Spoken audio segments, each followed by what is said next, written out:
18-wheeler room. Oh, that's cool. And that was our fire pit for like ever. Awesome. Yeah, I have connections.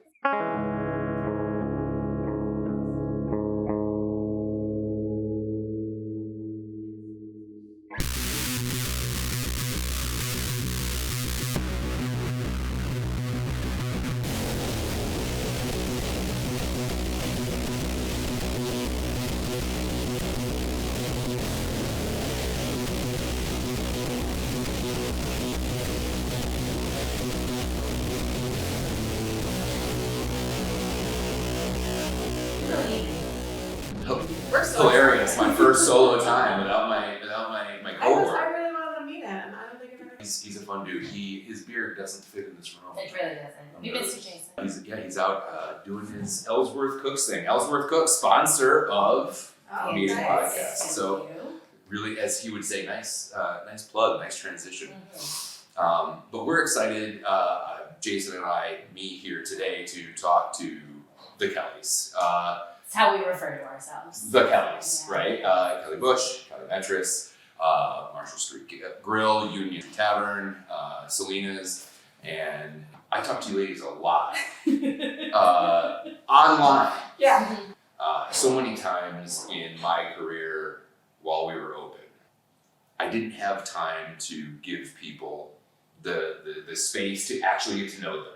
So I got to be introduced and put in front of lots of different awesome people like yourselves, but I didn't have the chance to actually sit down and like get to know you as people. And so this is one of the purposes of the podcast, is to actually kind of circle back, as we say in the industry, and get to know people that I thought were fascinating and a fucking good time. And you ladies were like the mother hens of all of restaurant and bar world for the pandemic.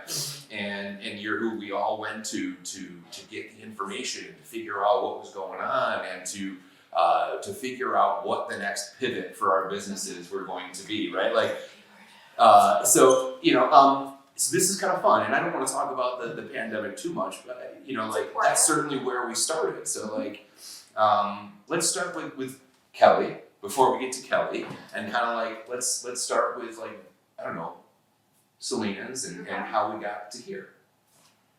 Well, I've worked at Selena's for 24 of the 25 years that it's been open. It's our 25th anniversary. We bought it, my husband and I, this will be our 13th year in business. We met here, had a baby here, got married here, and had this random opportunity. So we were both in service fields. I was working, which is how Kelly and I got close, at Hillside in a behavioral treatment school, day treatment school. And he was working at places like the Arc and Heritage. He was running group homes at the time. Shortly before we got to the offer, he was running Danforth Towers and had, completely turned it around. And at that point in time, he was like, what I want to do is I want to open my own group home, right? And I was like, I can support you with that. Like, that sounds fun. And then he did that, and he was like, fuck this shit, right? And he was like, I can't do it. He's like, because there's just too much red tape. And at that point in time, I was getting a little fed up with the red tape where I was, but we were both still working here because neither of those jobs pay well. Sure. And For the record, you jumped out of two jobs that don't pay well into a job that doesn't pay well. At the point in time, we knew nothing. Business owner to business owner. Hindsight is always 20/20. Keep going. I made more than I think. Well, I always made, working for tips, I've always made more. This is the least amount of money I've ever made in my life. Right. I think I made more as a babysitter, but Sure. Pandemic hit.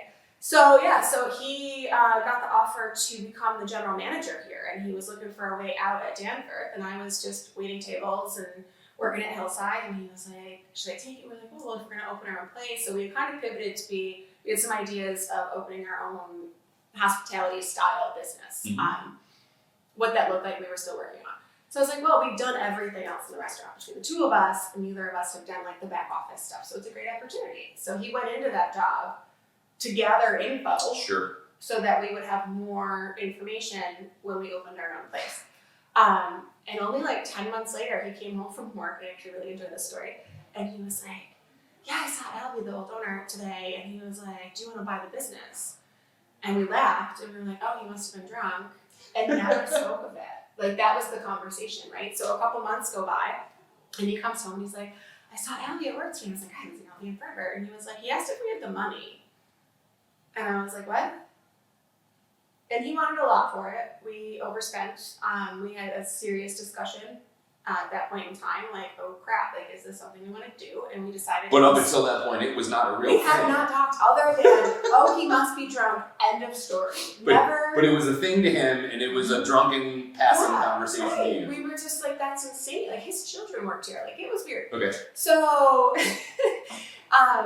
we decided because he had the knowledge that the banks may not have of how the business was actually doing, that we could afford to pay what he was looking for in like a convenience fee. Sure. And that, you know, in 7 years, we would afford to pay ourselves, afford to pay him off, and then in 7 years, we would be in a position that we could do what we loved, honestly, and get paid for it. Sure. So we were like, we could step out of the restaurant and go back into, you know, we'll call it volunteer work because it's essentially what you do with your job when you work in the service industry or the public service.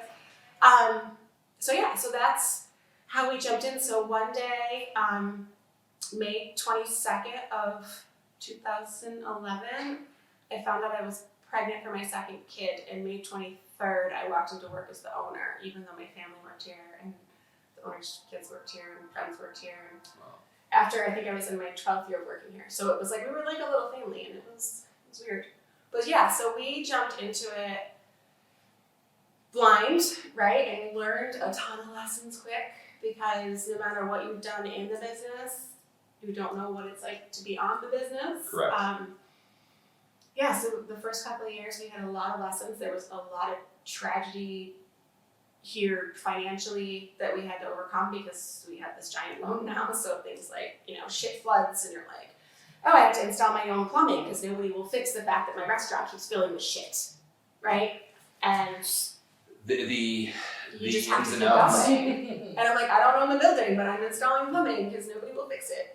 And we were like, we just have to keep plugging forward. And so that's how we started. And then I think that kind of leads into where we ended. So like we opened Knox, because that was what we wanted to do. And when you buy an existing business, you can't really change a lot. Mm-hmm. We were able to figure that out over the years. We've changed quite a bit, but Knox was like, okay, if we had our baby, like this is what it would have been like if we had gone the other way. Sure. So we had that opportunity. We opened Rice, the nonprofit with East High School students, and that was like a direct connection. It was kind of like a perfect full circle. Mm-hmm. And then that failed miserably, which was a perfect full circle. And then the taqueria. So I'd come up with that idea. It was supposed to start in 2020. And so we just opened our first taqueria in Greece in October. That's awesome. And so now we're like, okay, like what, are we gonna keep moving forward? Do we wanna keep doing this? Because it was a pandemic, even though we don't like talking about it, changed a lot of us in how we look at business and how we look at our lives and what we're willing to do. Mm-hmm. And we have changed a lot in the past 2 years. Sure. 3 years. Yeah. So that's my life story. That's interesting. Oh, So and I had 4 kids along the way. they just kind of happened. It just keeps showing up. Oh, there's another mouth to feed. Yeah. Where did that come from? Right. But Selena's was kind of like the shotgun wedding, and then Knox and some of the other those were more the as you were talking about the labor of love. That's where that was where you. Well, and for us, Selena's was home. So like the idea, a lot of it was the wrong reason to buy a business, but the idea that like a stranger was gonna come in, like he was gonna sell it to somebody random, like we worked here for so long and we were all so close, and Sure. it was like, this is home. Mm. You know, no matter what I've done, I've worked a ton of places. Like I've always also worked here. I've quit I think I quit 4 times. Sure. I even quit when we were buying it because Aaron was my manager. And then we shifted into this, we're about to buy the business. And one day, this is a funny story. So I'm at home and we get into it. And I was like, I quit. And he was like, what do you mean? And I was like, I'm not going back there until my name's on the paper because nobody knew we were buying it. The owner asked us to keep it quiet for various reasons, different podcasts. Sure. And I was like, I can't do both. I can't be the waitress, bartender, employee, and be your business partner in the same space at the same time. Sure. So I was like, I quit. And he's like, well, you're supposed to work lunch tomorrow. I was like, that's your problem. Yeah. And I didn't go to work. I did work Cinco de Mayo that year for free because he was hard up. That is awesome. But yeah, I was like, I can't be both. The definition of bringing your work home. Oh my God. That's awesome. They did kind of set us up for like, okay, well, this is what we're going to be like as a partner. But yeah, no, like that's so. I mean, so many things to have to figure out. I know you're dealing with that also, Kelly. So like all of us married, dealing with our spouses as our business partners, and like what a dynamic that is. I wouldn't recommend it for everyone. No. There's ways that like it tears down, but it also builds up, right? There's definitely a bond there. Oh, yeah. And that is, I think more specifically is thankful and useful at the job where you're like, I've at least got one person I know I can count on, right? I don't know that we could be married to each other with our personalities if only one of us owned the business. Because you take it home. And then that person that's not a part of it doesn't understand what you're going through. Sure. Right? And when you come home at night, Yeah, the have all empathy of end that. of it, right. We're like, we just kind of trade off, and I know what happened at work today, even if I wasn't a part. Like, we joke that we'll be at work today all day together, and like at home, I'm like, oh, I missed you. Like, how was your day? Because we just have our own responsibilities. Sure. And like, so I Divided know up. what he's done today, but like, I wasn't a part of it necessarily because I have my own job to do. I love that. All right, Cal. Yeah, hi. So my background is theater as Yeah. well. Tell me about that. I don't know anything. Yeah, costume design, set design. Okay. That was my main focus. Where'd you go? Oswego. Super. Yeah.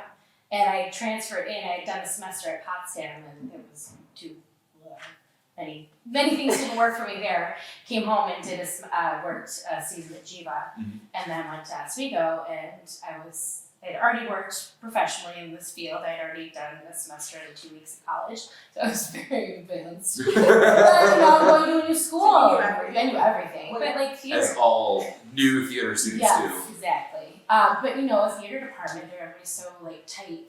You're working together all the time into the middle of the night sometimes.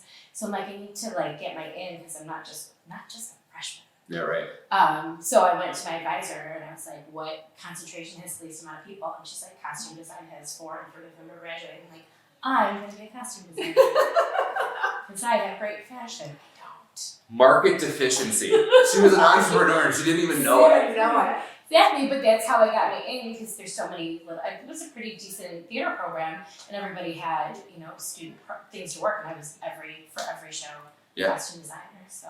That's awesome. Yeah. You were like super needed right off the bat. Yeah, I just needed to be needed. Yeah, yeah. I didn't buy my way in.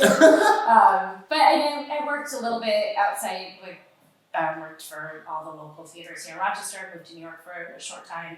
That didn't fit my personality or my needs at all. I came back and started working with kids because that's what I always wanted to do. I loved it, so I started at Hillside. When I met Don, he was trying to buy the Black Pearl, which is now Dickies. Okay. So I always knew that was in our future on some level, Sure. but it was nothing. Writing was on the wall. Yeah, but I'd never worked. I'd worked at a diner or like a truck. I was 14, and it was very inappropriate. Like, I've made it 5 weeks, and even at that age, I was like, this is so inappropriate. Nobody's doing anything without this behavior, so I'm out.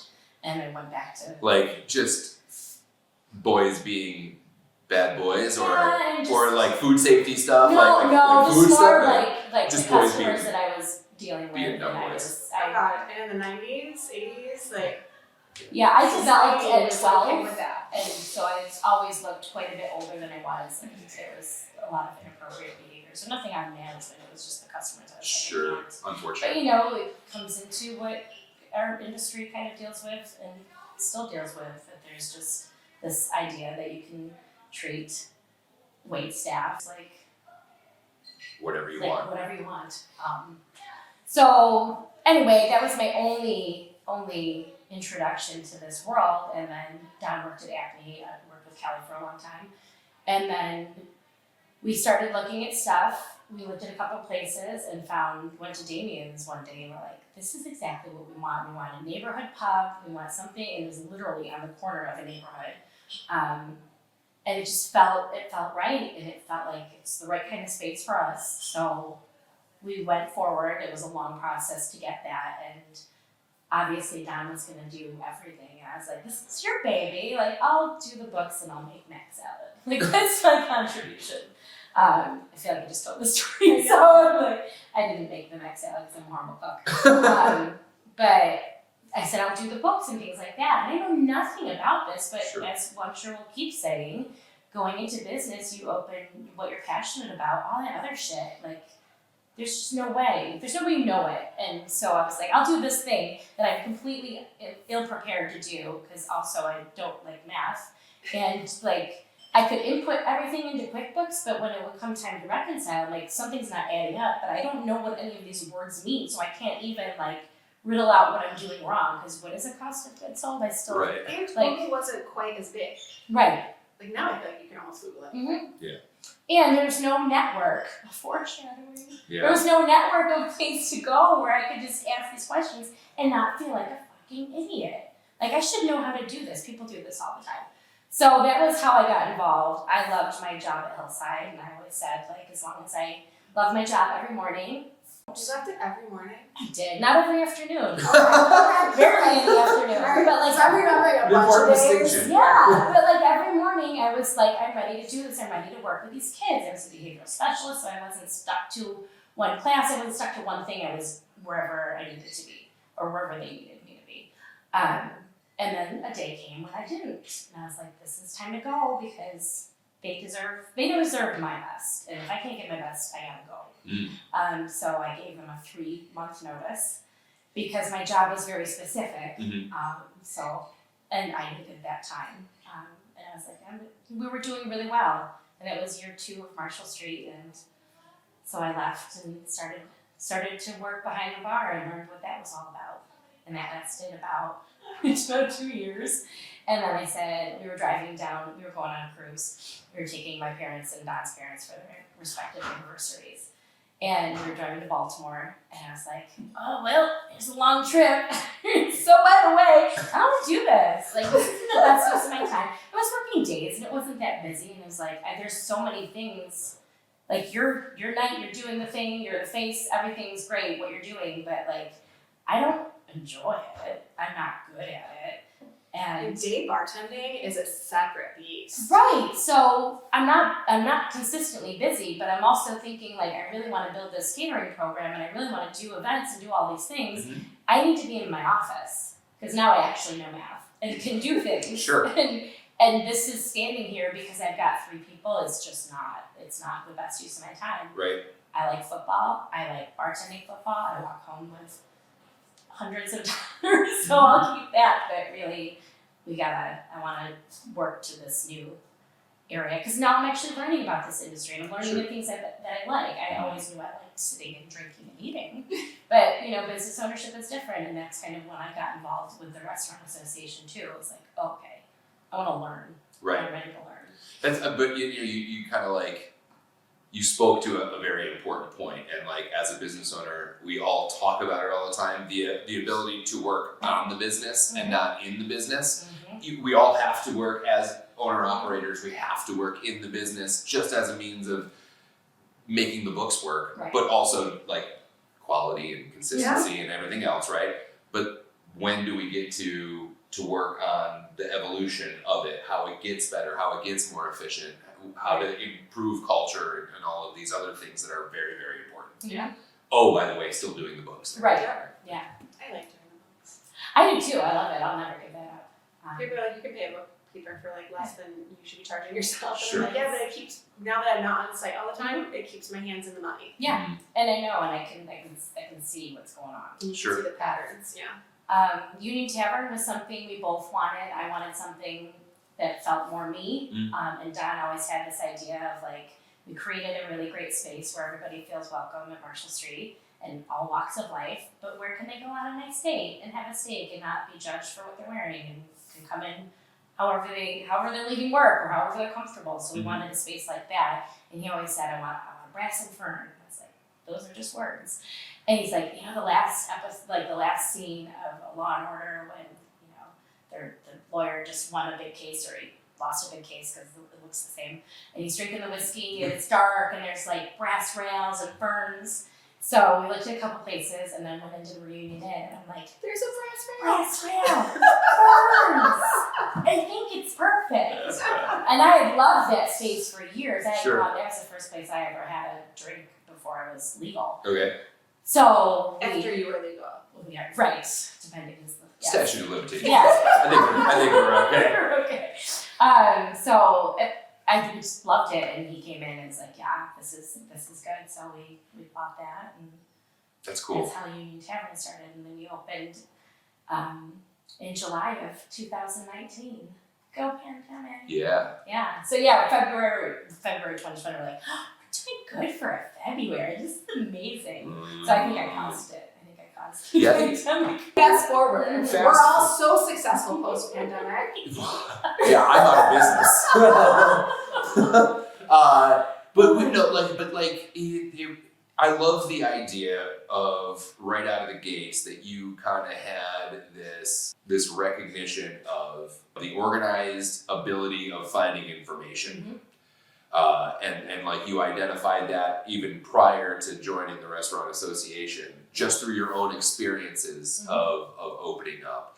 And it's that's a very hard thing, right? Because you talk about plumbing and how much all of us have had to deal with, whether it's plumbing or electric or basic carpentry or all of these things that have nothing to do with food and have nothing to do with a guest experience that they're gonna come be like, I went on Yelp today and I talked about the plumbing at Selena's, and it's like, no, that's not what Oh my happened. gosh. But it's Somebody critical. tagged us. There's a sink or swim site on Instagram, Okay. and our bathroom sink got tagged, Love it.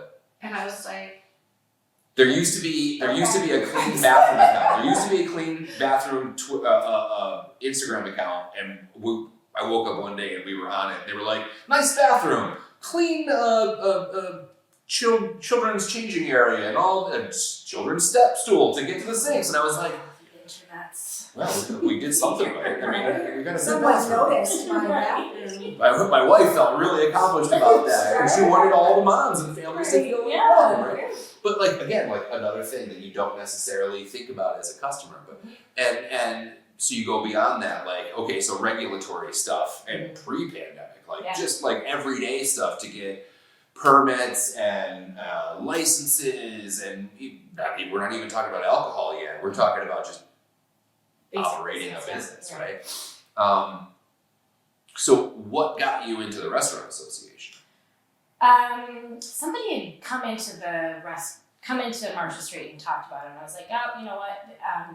Tavern 58, which is one of our favorite restaurants. So they had an event space, and I was like, oh, okay, I want to check that out anyway. So we went, and it was this guy named Scott DeLuca, who's no longer with the Restaurant Association, which is too bad because he's amazing. He's a labor law attorney. Okay. So we sat there, and he went over all of these horrific things that you need to know that you can be sued for, because you don't know this when you go into business ownership.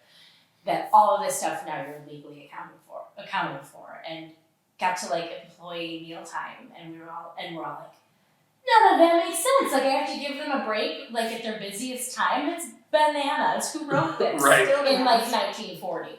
Right. So I was like, I need to know, because I don't know any of this shit. I just figured out how to make a Jack and Coke appropriately. I don't know. This is horrible. I need to know more. Because I'm really, really paranoid about breaking the law and anxious in general. So that was an outlet for me to get all of the information. And I had no idea that it would come in as handy as it did. But Sure. I knew that I trusted this organization to give me what I needed to be able to be a successful business owner. Because I always say, we're great partners. Don keeps people coming in. I keep us out of jail. Right. And that's, I needed to know actually how to do that. Because I thought I was doing it right, and I wasn't. And there's so much, everything nowadays, misinformation out there, or a misinterpretation of a piece of information. Well, people will Google stuff and they'll be like, "Well, this is from a law firm." I'm like, "It's still not true." I'm sorry, they're not. Or it's from a law firm in a different state. Right. It's like everything on the internet. You have to verify your sources. Or it's not hospitality, because there's a whole other rules for those. So. And I think also, and one of the things that I appreciated about Rochester when I got here, and you two can speak to this more than I can, because I was an outsider coming into it, but I kind of came from the restaurant scene in Syracuse a little bit, which felt a lot more adversarial. right? It felt a lot more like the rising tide does not raise all boats. Yeah. If you're doing good, that means I'm doing bad. And so when I came to Rochester, there was much more of like also in Rochester, it feels like there's more of an independent restaurant scene than there was where I came from. Even coming from, I worked at Possibilities in Syracuse, the shining star of independent restaurants in that whole city, right? But I got out here and it was like, oh man, like everybody's like super like buddy and chilling and like that's great. And so even in that, you still kind of feel silly asking people some questions about some stuff sometimes, right? Yeah. But it felt like during the pandemic, especially on those Zoom meetings that we were on Yeah. all the time and whatnot, like people were definitely like sharing whatever that they had to just do whatever they could to, because it's at the end of the day, it's your livelihood, it's your home, it's your thing, it's everything, it's what you put all of your time and energy into in a way that a lot of even your employees don't really have a full grasp of. Like they see you here all the time, they see you putting it in, but their full grasp of it isn't really there. Right. So it was cool to be in the pandemic and be like, these two ladies, they get it. Yeah.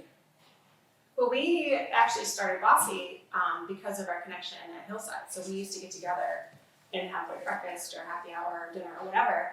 Because you can't talk about that stuff. You can't talk about it with other people for privacy reasons, but you can't talk about it because people just don't get it. And I had a desk thrown at my head today. Like I used to love coming into Selena's and waiting tables after work because and I had the same process after having kids. I was like, wait, I can fix your issues. Like you don't like this, and I'm gonna go get you something you're gonna like, and you're gonna leave happy, and you're not gonna threaten my life, and I can have a stapler and a tape dispenser, right? Like, and so we would get together and just be able to share our frustrations or our pride or whatever, ask questions, and be like, oh, I got this kid, and this kid, and like, how do I? And so we had that, and then when we both opened businesses with our husbands, like a year apart, the conversations, like we kept meeting and our conversations kind of shifted to, oh, I have this issue. Have you dealt with this yet? Do you have any insight? Did you know this is a law? Yeah. The spread of hours, they're just so this together. Is this really a thing? Yes, they're lying. So we would get together and then it kind of shifted to that. And one day we were sitting at Shamrock Jack's having dinner, and an especially bad day for both of us, and like almost in tears, just like, oh my God, what are we doing?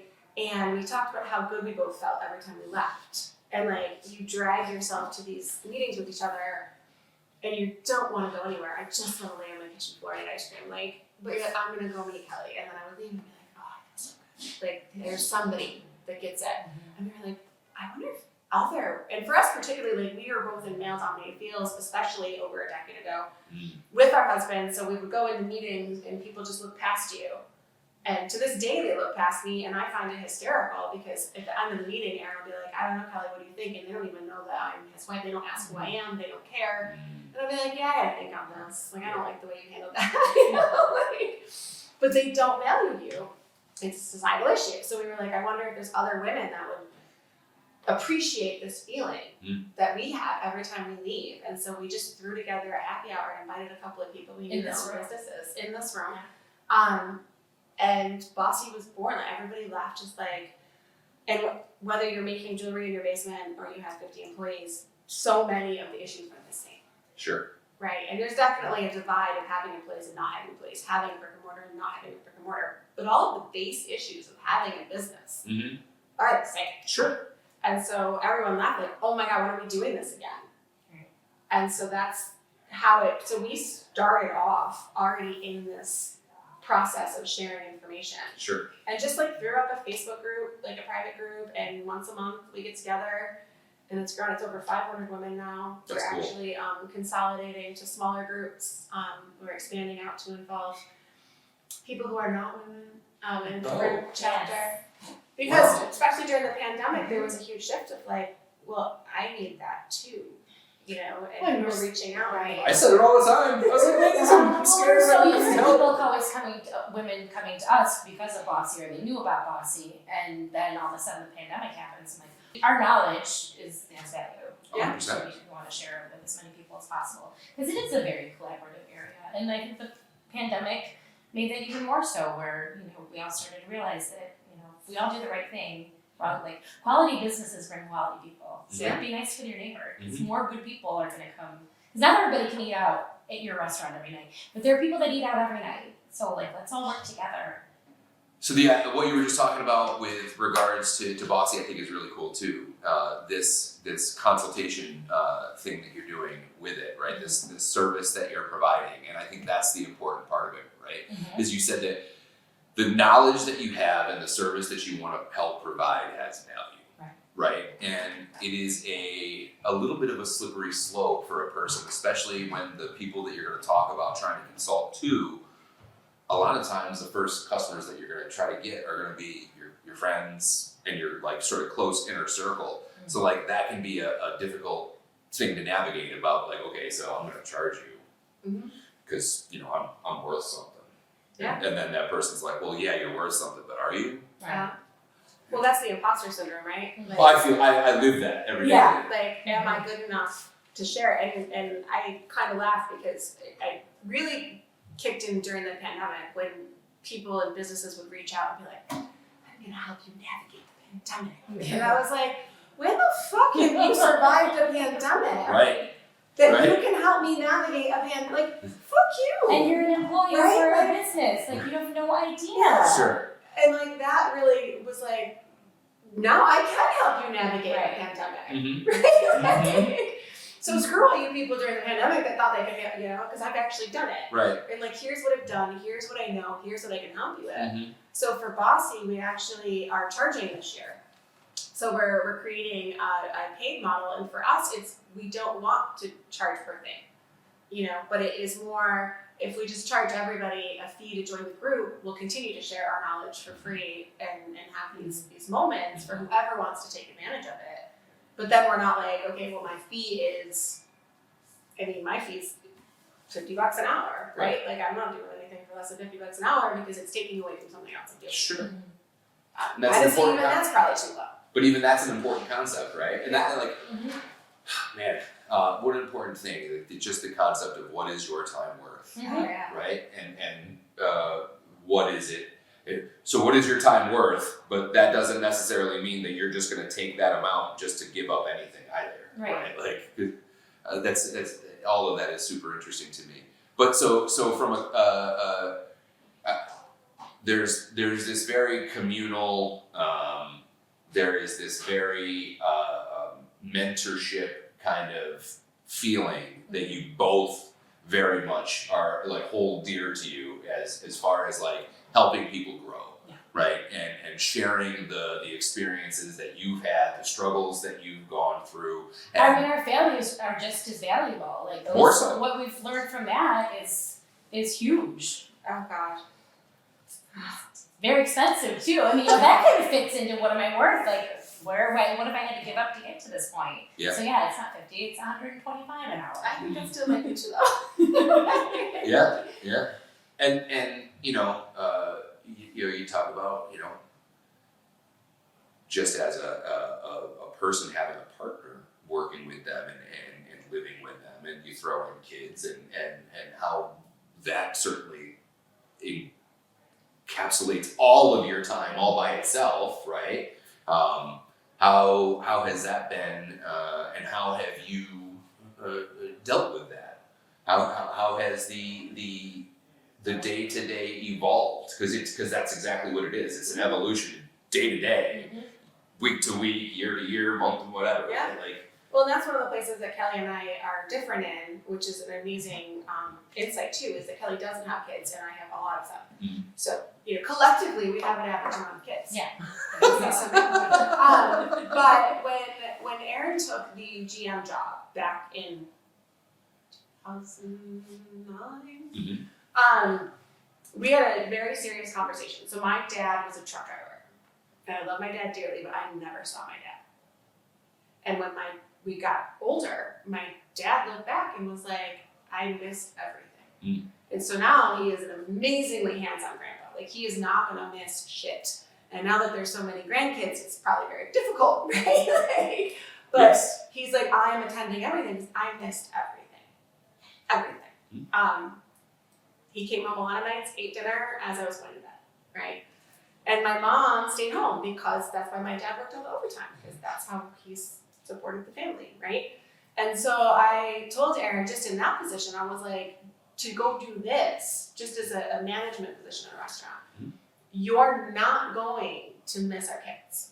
I'm not going to let you come out the other end and be like, I missed it all. So we had that conversation and built it into our restaurant life, ironically at Selena's, not knowing that that's where we were gonna end up going, right?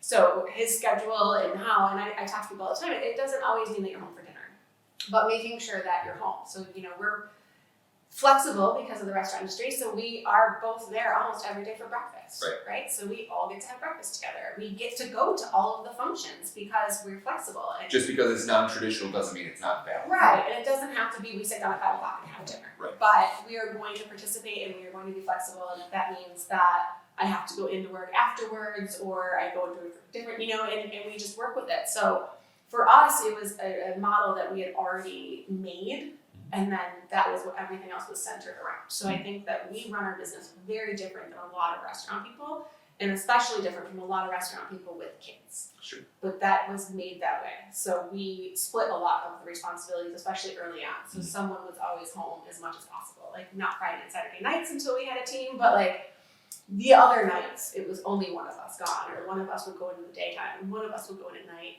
And then also prioritizing your relationship in that and making sure that you do see each other, and you do spend that quality time together, which is not easy. It's almost harder than navigating the kids. But yeah, our business model is around our family. Yeah. And we went into that already having a kid. For sure. So fully, intertwined. Yeah. Not separate in any way, shape, or form.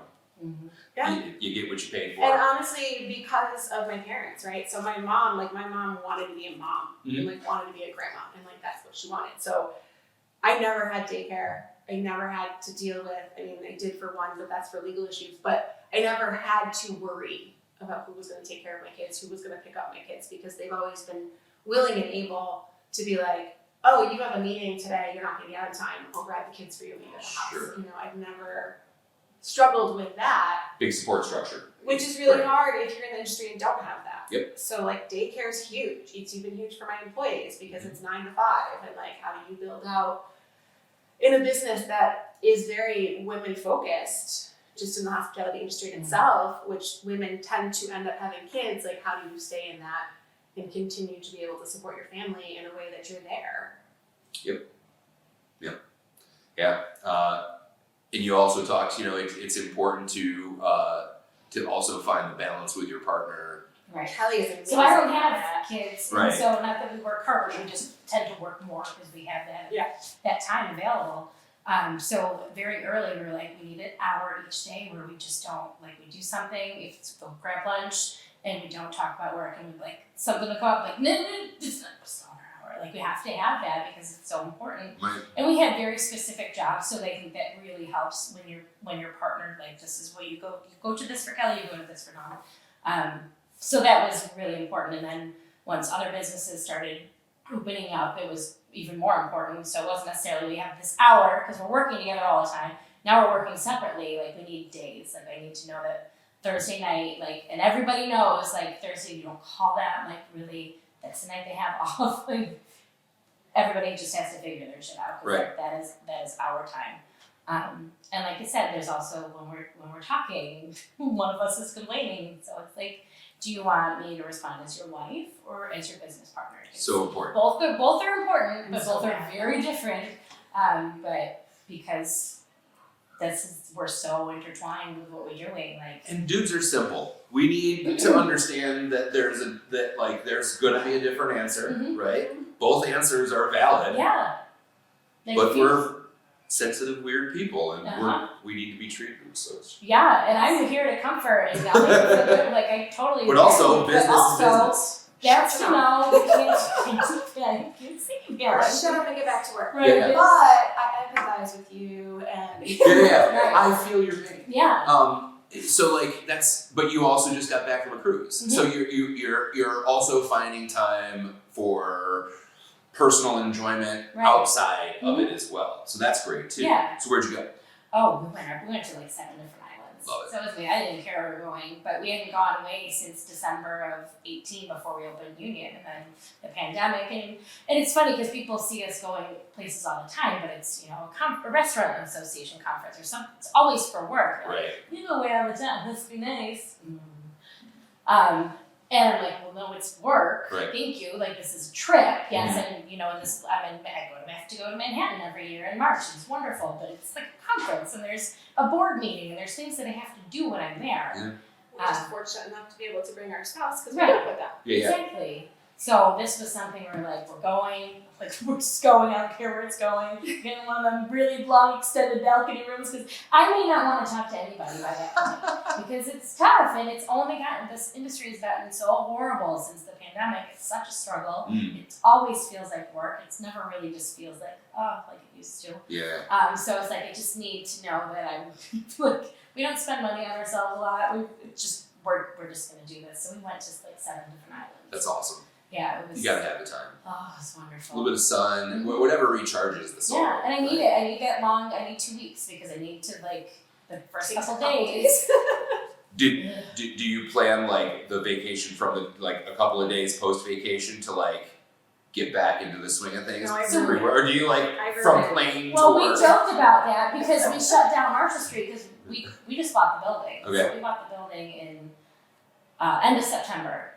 So now, after 13 years, we can actually now do stuff to the property. So we shut down and we did bathrooms, we did some cooler space and a bunch of stuff. So we were like ready. So Don went in, we didn't get home till late. So the next day, Don went in and I went to the Union to kind of get everything set there. And it was like, that's just scratchy. The next morning I wake up and I have COVID. Motherfucker. I was like, do you have like easy COVID at least? Because No. I was like, oh, how nice would it be to get Right? easy COVID after Mhm. vacation? Because then you can't go into work, but you can still get caught up in Right, that like, right. stress of No, I was everyone You had jumping out full when you walk in the work. door. I couldn't do a thing. It was terrible. That's terrible. I was so mad. Just Like, like I'd rather be at work. It's horrible. But yeah. So that's it. So okay, so now 2023, we're thankfully post pandemic ish. What's the state of the industry? Like what like I have feelings about where I think the industry is and where I think it's headed. I feel like a lot of that can be viewed as sour grapes, being that I'm not open anymore. Yeah. But I had these feelings even prior to us closing. I think, like you alluded to, the pandemic changed a lot. It right? did, but honestly, it changed a lot, but a lot was already changing. So like Yeah. our plans for growth and expansion were started before the pandemic, but they're more relevant now. So like we already thought that the trajectory was going that way. So speak to the things that you're talking about specifically. So I think that, I mean, you're always gonna have fine dining, but it's a different fine dining than it used to be. Like growing up, like fine dining was the only dining, right? There was like a handful. I think there was like, we would go to Carmine's if it was like a nice meal, and if we were just going out to eat, it was like Shaler's. Yeah. But even that was like fancy because we didn't go out to eat. Right. Like I said, like I had a stay-at-home mom and a truck driver dad. Like we made dinner every night. So there's obviously like that shift is not going away to casual dining, but it's too expensive to run a restaurant. And it was getting too expensive before the pandemic, and now it is way too expensive to be able to charge for casual dining what the casual diner wants to pay. So while you expect to pay high prices when you go out for fine dining, right? I'm going out to this amazing new restaurant, it's gorgeous, I know my bill is gonna be in 3 digits, Sure. right? You're gonna have all of it and you're gonna love it, it's a special occasion.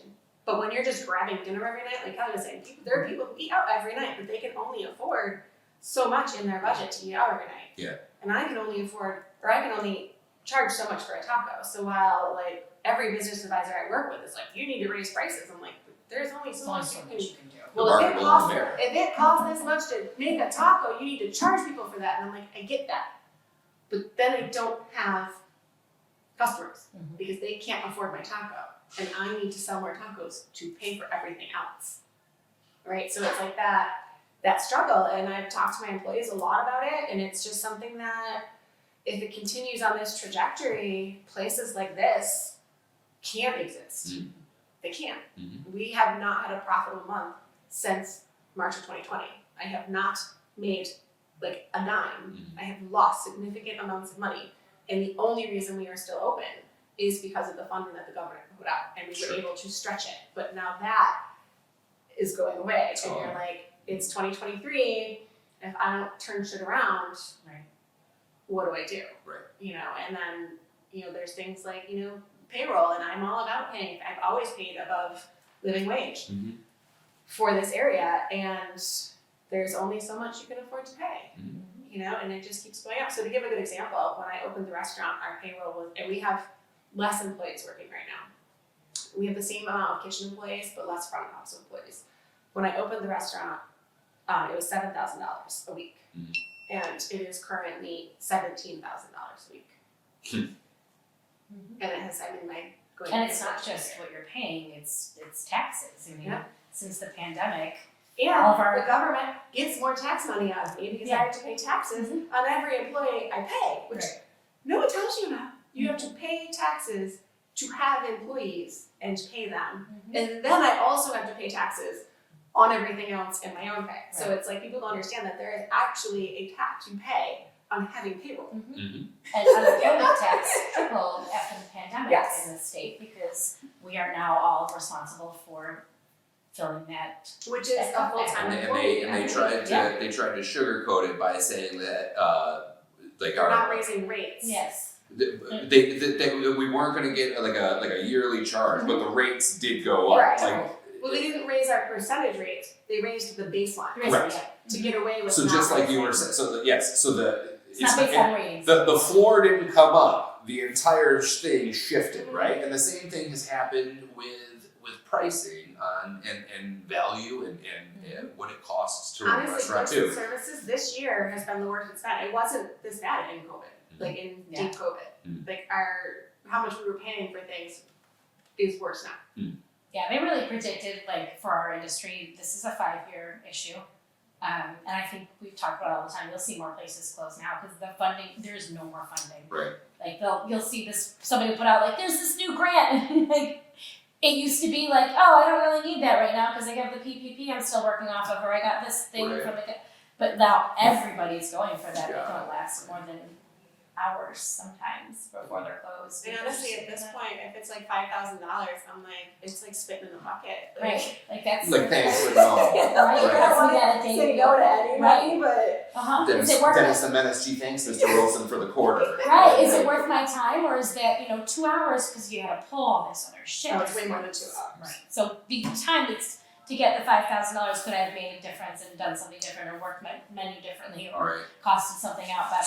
So what are geez, here we go with the P word again. That's okay. So how are you pivoting? Like what is the direction that the Rochester restaurant scene is going towards? I mean, because I think customers do still want to go out. Right. They do still want to be able to have the experience. And I used to talk about this at the butcher shop, right? There is a very large disconnect in a person's perceived value of something versus what it costs to get that thing in front of a person, Yeah.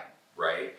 And Well, people compare There- us to there- Taco Bell, and I'm like, And well, there are- I literally braised my meats all day. so there's qualitative issues, right? There's process issues. There's so many things that go into this, and a lot of it is economy of scale. A lot of it is, being a small business versus a large corporation, and it's has buying power and so much, Oh, so on and so forth, and corporate money behind it. But just alcohol sales, what they charge you because you aren't big enough to buy by the case. Right.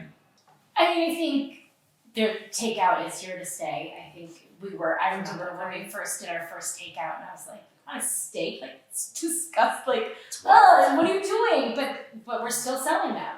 So I think that's huge. I think quick service is huge. Tables, like, take and go is going to be huge. I'm watching places open that are fine dining that I don't even know how people are affording these things, but have at it. But I think also it's really looking like, what is your business model? And are you meeting the community that you're in? Sure. We opened Union with this idea, and it was fantastic, and we really had to what are we really doing? And am I actually meeting the needs of this community? Because I think there's some ways that we're not, and we've made some changes that have been pretty successful. But I think in the before times, there's this idea like you can run your bar, your restaurant. Like I'm going to be the authority, and I'm going to tell you what you're going to like and why it's important.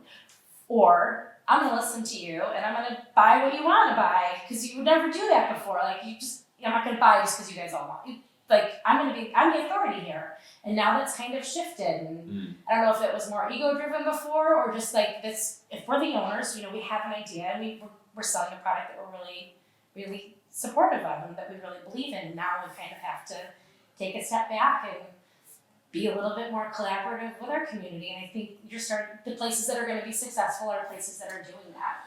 Sure. And can take like when we had somebody come in who was a professional and said, what's your brand? And I told him, and I know it by heart because we live it and we believe in it. He's like, yeah, you're not doing that. I was like, you can go fuck right off.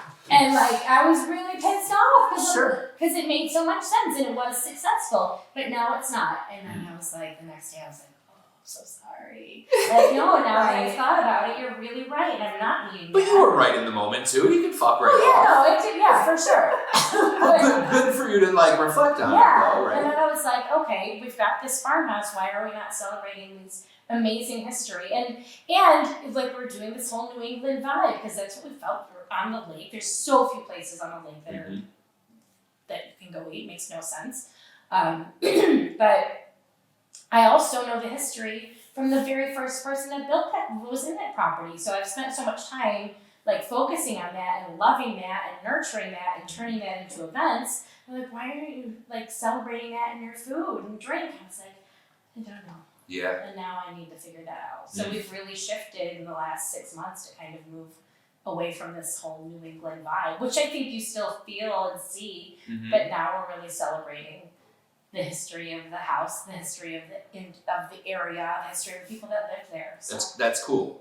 I mean, but like fine dining, we'll talk about like bridging, like pairing wines and what they're gonna cook and what they're gonna serve. No, people now want to come in and go, tell me about this. Yeah, carry that Go concept. sit in here and who'll tell me about like the sea pirate, the Great Lakes pirate, because that was the first owner of the build. Like it's just now they're coming for the history, and now I we're want to know connected. more about this Great Lakes. Oh, it's amazing! I'll tell you all about it. Okay. But now they know that we're passionate about the history, and we're tying that into what we're doing, and now they're coming for that because really people's behaviors and habits have changed, and you have to really figure out what people are spending money on and why they're spending money because they're not just spending money anymore. But I It's think very deliberate. you touched on it with the emotional connection with your customer, right? And I think that we all kind of found a little bit of that during the pandemic, and we're all trying to figure out how to maintain that now. Is there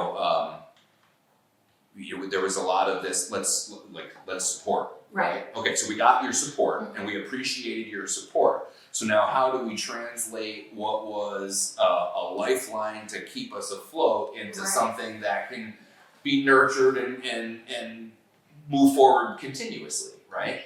And the culture within your business, the culture that you inhabit, and the like you talked about, like what is your business model? Who are you? Can you say it? Can you enunciate it to somebody in a way that they're going to understand? And do they resonate with it? Because if they don't resonate with it, it doesn't matter. Yeah, it could be the best idea in the world, but if it's not translating to the people that are coming in your door, what's the point? Right. It's not gonna work. And are you going to have enough of a tempered ego to be able to say, Oh yeah. I need to make a pivot. I need to change my thought process. Well, and it's funny that you asked the question of where it's going because as somebody that's closed down 2 places, and I know you closed, we know why we closed those places. We know why they didn't work. We know what it would have taken to make them work. You have that when you're doing it, you know it, and you just keep trying to do it, and then you figure out why there's a disconnect, and then that choice comes, which is really hard, but a lot of places go through it. There's a lot of places that close, and I think that those are the people, like you talked about consulting earlier, like those are the people, if I was opening up a new place, that I would want to hear from. Right. I want to know why the can's closed. Sure. You know, I want to know why everybody loved Knox. Why did Knox close? I can tell you exactly what. If you want to open a Knox, I can tell you how to keep it open and make it successful, right? See, it's but funny I 'cause just couldn't be the one that did it. My imposter syndrome definitely comes back in full bore there, because somebody will call me and say like, hey, I have a question about a restaurant related issue. What do you think? And I'm like, oh, fuck, are you asking me? My place closed. The hell do I know? They A should lot be more than they, yeah. Yeah, but like, you know, to whatever degree that is true, that the imposter syndrome that I experience is Oh, like, yeah. no. I started a consulting business during the pandemic because I had been doing that, not necessarily legally, just getting paid in trade or, you know, however. But like, I know it's a really tough thing. Like, I'm just sharing information, and I would have people that would be like, can I just pay you monthly just for a phone? Like, I can just call you like up to 6 times with a question. I was like, sure, you know, I guess, like, it's bananas, and I'll tell you for free. I tell everybody, like, watch me on the news. I'm on it like 6 times a week. Sure. But yeah, if that's helpful. So there are things that people need all different things, and if they are coming to you, then there's a reason that they know you have that information. What are the services that you've had troubles with? So, you know, because that was one of the common threads that we would see on like the social media page. Was people would be like, you know, whether it was linen services or you know, various food delivery services, liquor delivery services. You know, I understand everybody's dealing with the same issues and whatnot, but like, there's always that one thing that came out of nowhere that you're like, I never would have expected this to be the problem. So what was like, do you have, because like, I have like 2 or 3 things that I'm just kind of like in my lifetime, I never would have expected. In what you were doing. My biggest thing that was a surprise was how difficult it was to get Mexican liquor and beer. Okay. Like, we literally could not, and we use it in Was our it an import thing? Like, yeah, just so like shipping? Rochester wasn't a big enough market. So it existed in the United States, you just couldn't get it to Rochester. Yes. And honestly, in New York State, there's different liquor laws, so stuff can get sold in New York City that cannot get sold upstate by the same companies. Some get sold to a liquor store, they can't get sold to you. Right, and you're like, no, I need that, and I can't buy it without the distributor bringing it to me and then sell it to you, because then that's illegal, which doesn't make any sense, but whatever. Going to lobby day at the end of the month, so we'll talk about this. But just like Dos Equis, right? Basic Mexican beer. Sure. And we use it in a bunch of recipes, and I could not get it. Wow. And they were like, you'd call and they'd be like, well, you're just not a high enough priority. Well, and allocations changed because of volume. Like, we're not, bars and restaurants aren't selling the same as Wegmans. So Wegmans would get allocated for way more than we could. There's, like, yeah, that was for sale yesterday. We can't have it anymore. Yeah, or to this day, they'll call us. There's a couple of tequilas that we're huge fans of that we promote quite a bit because they're delicious and amazing, and they have great business practices, and we love everything about them. And they're like, I have a case. And my bar manager will be like, yes. You know, because they know we want it, and it's like, no, I will take the whole case. Like, you know, we have another case. Right. That's interesting. What about you? Was there anything that kind of like, I know you were kind of at the leading the charge for a lot of people, but you know, was there anything that stuck out to you that was like a funny supply chain issue, a funny service? Fingerlings. Just fingerlings, and that was like a main thing. It was with most of our entrees, and then all of a sudden they're like, you know, can't get fingerling. Like, why?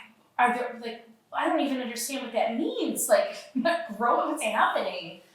So that was, I mean, chicken wings were huge for us. Yeah. We don't sell them. We'll sell them during football, but I'm not going back there. Like, I don't need to. Right. And we're still doing okay. How are chicken wing prices this year? Because They're being out of the better, industry, I We didn't know. actually lowered our prices on our chicken wings. Yeah, it's back to where they were. I just know, like, every year you would always go into the Super Bowl here. And they would Chicken spike wing it. shortage. Yeah. They're $100 a pound. Well, during at the end of football and Super Bowl, it is impossible to get, and they do double in price, but they're back to where they were before. I just don't want to deal with them. Right. I just don't want to deal with them anymore. It's interesting. Well, and honestly, the biggest, because we're able to pivot quite a bit, and we're used to, you know, being in the industry long enough to have to switch, you know, cuts of meat or whatever it is to get what you need to get, right? The amount of sick calls was and is still the hardest thing. So we actually had an extra 3 people on the schedule every single day up until recently when we finally started to pare back. We're using a different plan of action to cover sick calls because it can't afford it. Sure. But there was at least one person every single day that would call in sick to work. Yeah, and we're in a spot as an employer where we want to encourage someone to stay home if they're sick. Correct. Right? We don't. Not only do we not want you to be inconvenienced and uncomfortable, we don't want to spread it and worsen the problem. Correct. Right? So there's lots of different reasons.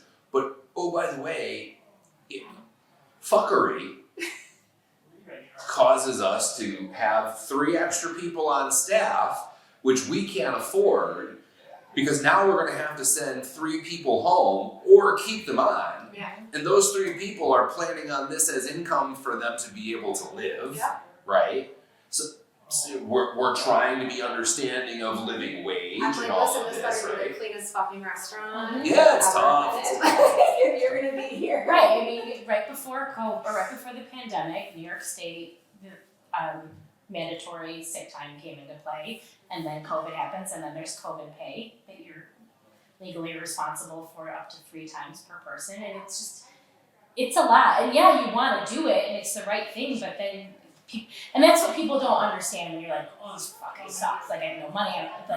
Because now I'm now paying people overtime to cover those when I'm still paying them to be out. And if they're a server, you're having to pay what their tip wage would have been. So I'm not just paying whatever the tip wage is or whatever their normal wage is. You're paying more than you would have paid them to be.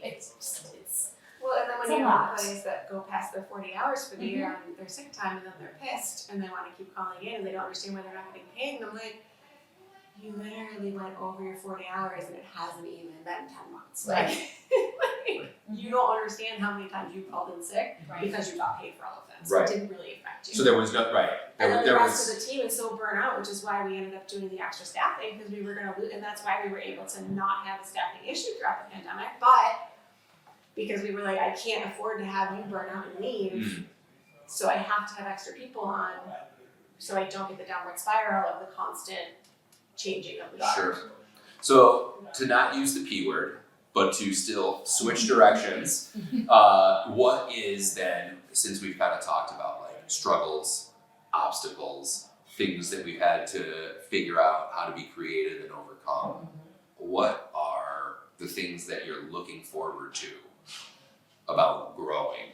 Because I'm assuming that you're both still in this business because you want to be, because you like it, because you want to grow your business. So like, what is the next thing that you want to grow in your, whether it's in Bossy, whether it's with either of the 2 locations, what is next?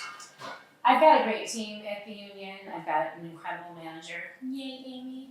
And she's incredible. And our staff is smaller there. We've cut back on some of the, I don't want to say fancier stuff, but we've made a menu that everybody can come in and cook. And it's delicious and it's consistent and it's wonderful. But everything's really manageable right now. So I'm looking forward to kind of spending more time with Marshall Street and kind of doing more events and catering and things like that. And Bossy, this is the year where we've taken it back. We had a group of people helping us, and we've kind of now thanked them and still lean on them, but we've taken it back to just the 2 of us. And we've got huge plans, and we're gonna do another chapter where we're supporting men and women, and we have our podcast that's going to lead to a Netflix show, I believe, someday. So we've got great things that we're gonna do with that. And Kelly and I we're amazing, and I feel like this is just the beginning of what she and I are going to be able to do in terms of helping the business community in general. And you don't get to just skip past like your podcast, name of the podcast, plug it. Getting Real with Bossy on all of your favorite channels. Thank you very much. And you also don't get to just skip past like something exciting like a show on Netflix. Like, We like to have big plans. Yeah, our producer goes to these big like podcast conventions. Sure. We're hopefully going to go this summer, and Netflix, places like Netflix will be there, and we'll be like pitch us your thing, let us know what you're doing. Maybe it can be like a short. We can have Kevin come on our improv fringe show. Nope. Yeah. Just ladies. No, we're gonna Ladies. be in fringe this year. We decided. Oh. Yeah, so we're gonna do an improv show. Yeah. So you can circle back to Yeah. your theater career. Yeah, it'll all be like about business and people can shout out stuff that they think is true. And Dope. we'll tell them just how wrong they are. Well, that's awesome. What about you? What I mean, We're still growing the taqueria program. We have where is the taqueria located? the first taqueria is in Greece in Okay. Tops Plaza currently. We have worked our kinks out and it's moving ahead slowly and amazingly. It's weird opening a business that is an existing business but not an existing business. So it literally was just opening a new Selena's business. We just had the recipes already. You know what I mean? Like it's still a brand new business. Sure. So that was interesting. But we're continuing to look for opportunities to continue opening taquerias. We have our sights set on a few places and just keep moving forward, right? Like just focus on what we do best, which is why we ended up closing Knox. We always hope that we can circle back and make something out of rice because it was an amazing program and the food was so good and the kids were amazing. But life is what it is. And, Yep. You know, I love the idea of that program too, and how it incorporates both aspects of what you like, the food and the public service aspect of it. Yeah. So It was such an amazing, the kids were amazing and the public kept it from being fruitful and we had to self-fund and we ran out of money and it got to the point where if we kept going we would lose everything else and well, here's to figuring something else out. I like that. Yeah. But I appreciate you giving me some of your time. It's been fun to kind of sit down and chat with you. Number one, face to face, but also to like understand some of the stories behind how you got here, behind who you are as women, as business owners, and you've meant a lot to me in the time that I was open and was in operation. So appreciate you. I know you mean a lot to everybody else that's in too. I gotta say too, just when you were talking about what you're doing with the podcast, and I remember like whether it was something about the restaurant association that I'd run in and they'd be like, I'm thinking of it, and you were so busy because you're so doing everything, but you would always like give me the like 3 minutes you had. But it was when you approached us about this, I'm like, yeah, because I know you, but like it's in these little bits of moments. Little snippets. Yeah. So. And it's interesting too, because even in snippets that I did have to be able to give to people, a lot of it I was drunk, and I just don't remember. No. Right. So it's fun for me in this life of sobriety to kind of get to know people as well. Sure. So, How long have you been sober for? coming up on a year. That's awesome. Yeah. I found during the pandemic that I drank less because I felt the same no matter what I did. There you go. Yeah. It's like I feel like I'm coming off of being drunk or high all the time. So what's the point of actually being drunk or high?